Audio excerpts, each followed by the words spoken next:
Today I'm taking a very first look at the Sony Super Slim PlayStation 3.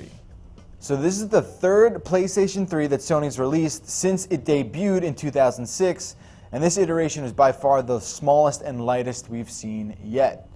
Now, I've also been told that this unit uses less electricity than the Slim, but we still need to do some testing on that. So here you can see the PS3 next to its older brothers, the original and the Slim. Now at first glance, the Super Slim PS3 looks like a smaller hybrid between the original PS3 and the Slim one, but it's got a combination of ribbed plastic encasing and shiny glossy plastic as well, and just like that first PS3, this one's going to show all kinds of fingerprints and smudges. And this is the first PlayStation 3 to abandon a slot loading disc tray, meaning you're going to have to manually open and close the cover each time you want to swap out a game. It kind of feels cheap actually, and it sort of reminds me of those old manual credit card imprint machines. This design is probably to cut costs or minimize the overall size, but if you've got it stored in a shelf, you might need some extra space so that you can access the tray more easily.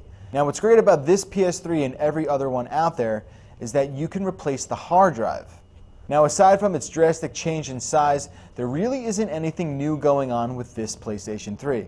Now that's a good thing and it's a bad thing. It's a good thing because you're getting the same great gaming system, but it's bad because there are a handful of tiny improvements that Sony could have implemented with a newly designed console. A simple addition like an IR sensor so you can use remote controls would have been awesome, but there's still nothing there.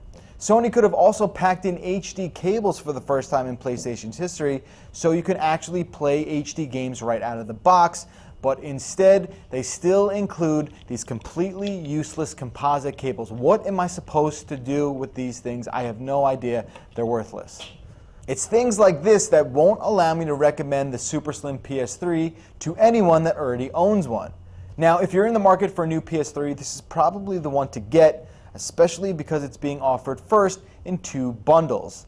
A $270 bundle with Uncharted 3 and a 250GB console is out now, and a 500GB console with Assassin's Creed 3 will be out on October 30th for $300. I think it's safe to say that these will also be available separately at some point, so if you don't want to wait for that, you can actually still buy the old Slim model, which is competitively priced as well. It's actually cheaper than the initial bundle on this one.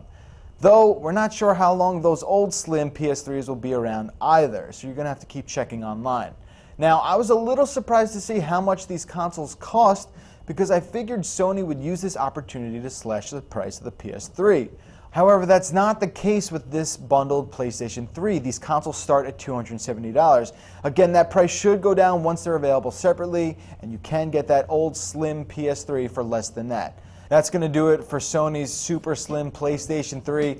I'm Jeff Bacalar for CNET. Thanks for watching.